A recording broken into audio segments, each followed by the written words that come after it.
Hey, welcome back. My guest in this segment is Matt Murphy. He's the VP of Compliance for Khiron Life Sciences Corp, trading on the TSX Venture under the symbol KHRN. Matt, welcome back to the show. Thanks, Jim. It's a pleasure to be here. Matt, give us an update. What's happening down there in Colombia? It's evolving really quickly. At the cultivation site in Doima, we're continuing to expand our operations. We're also, as I'm sure you're aware of, purchased some clinics that we're going to be utilizing to expand our product line. Mm-hmm. And I think that's scheduled for first quarter 2019, but don't hold me to that. It Sure. could be earlier. Right.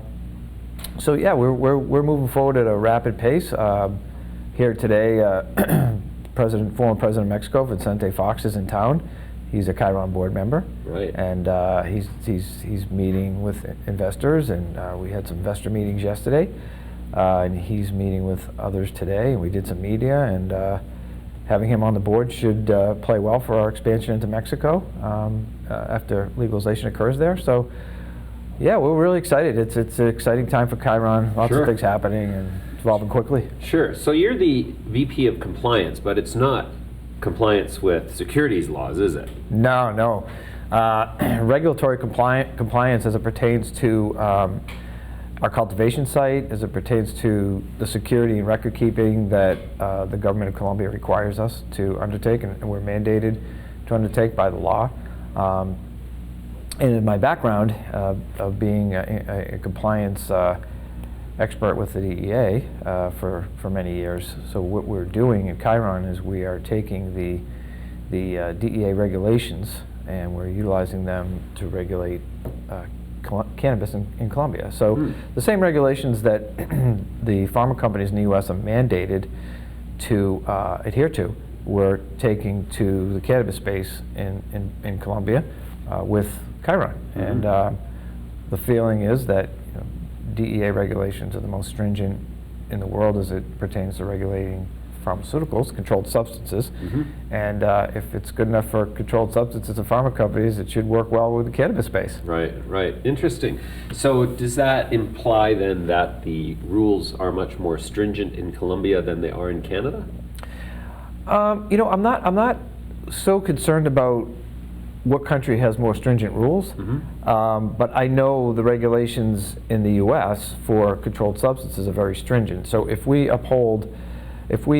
task Chiron, which I am doing, to uphold the regulations that are utilized in the U.S., then it doesn't matter if the regulations in Canada, Colombia, Mexico, Argentina, we will be 3 levels above whatever the rules that we have to adhere to mandate. Okay, and do you view that as a crucial issue for international expansion?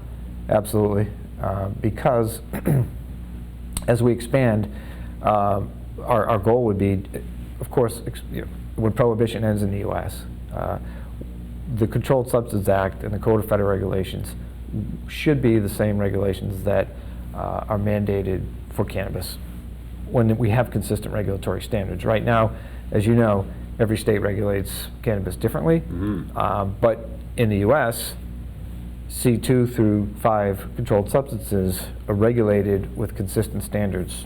If you're in Boston or if you're in LA, it's the same standards. So they're regulated federally? Right. By the FDA? Well, the DEA for controlled substances, okay. FDA for non-controlled substances. I see. So those regulations will apply to the cannabis industry. It's my feeling, my belief, that when cannabis is descheduled, those same regulations will apply to cannabis federally. Same regulations that apply to C2 through 5 controlled substances.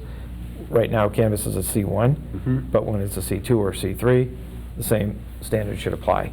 Sure. So taking Chiron internationally, we take these same standards, and now we're providing consistent regulatory standards to our operations, whether we operate in Mexico, Colombia, Argentina, Brazil, Peru, or the U.S. Right. So interesting. Is there a added cost to such a high level of compliance? Not an added cost. I mean, compliance, effective compliance is not cheap, because with compliance comes security, mm-hmm. and there have to be certain security mandates that are upheld as well. When we're dealing with a controlled substance, you have to make sure it's secured through the supply chain from mm-hmm. seed to sale. Yep. So it is. I mean, as it pertains to, being expensive is kind of a relative term. Yeah. In this industry, compliance is paramount to be a successful company and to be effective and to work within the guidelines, the regulatory standards that that country mandates. So it comes at a cost, but it's not prohibitive. Right.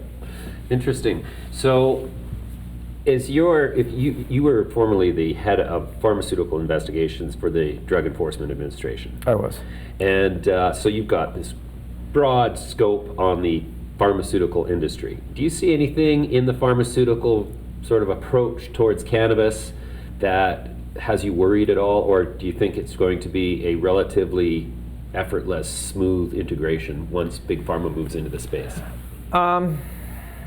You know, if I was a betting person, I would bet that the pharma industry is already planning its foray into the cannabis space. They're there already in some instances, right? They're not going to sit by and lose profits because people would rather take cannabis as a medicine rather than an opioid, for example, or any other kind of medicine. So I think that, like we've seen in the liquor industry with Constellation, right? We'll see the same in a big way with pharma when prohibition ends in the U.S. because I don't think they're willing to jump in if it's not legal federally. But when it is legal federally, medicinal cannabis at least, you'll see the big pharma companies jump in it. And I would bet that they're already laying plans for what that's going to look like. I have no idea what they'll do, whether they'll buy existing companies, cannabis companies that have an infrastructure and they'll just make it their own, right? Or if they'll start from scratch and build their own companies, build their own brands, build their own manufacturing facilities. Not sure what that will look like. Maybe they can retrofit their existing facilities to grow cannabis. I just don't know what it's going to look like, but I'm sure they're going to be there. Right. Okay. What's the sticking point in the whole U.S. government infrastructure? Where is the bottleneck for getting cannabis to federal deprohibition, in your view? I just don't think we're there yet. I think if you look at polls and studies in the U.S., most people would vote to legalize cannabis. Most people want cannabis legalized. But you know, when you get to but there are people that don't, right? And there are a lot of people who would argue we don't need another substance to be abused, like alcohol is now and other legal drugs. So I think that it's like things take time. Change doesn't happen overnight. But I do believe that it will change. I can't. People will ask me all the time, when will prohibition end? When will it change? I don't think anybody knows that. You know, I mean, when Congress legalizes cannabis, it'll change. Yeah. But I know that there are plenty of states that would like to see it legal, and federally, and there are plenty of senators and politicians that would vote to legalize it tomorrow, but there are some that won't. So I think we're getting there, and I think it will happen, but not yet. Okay. Matt, we're going to leave it there for now. Thank you very much for joining us today. Thanks, Jim. Appreciate it. Thank you very much.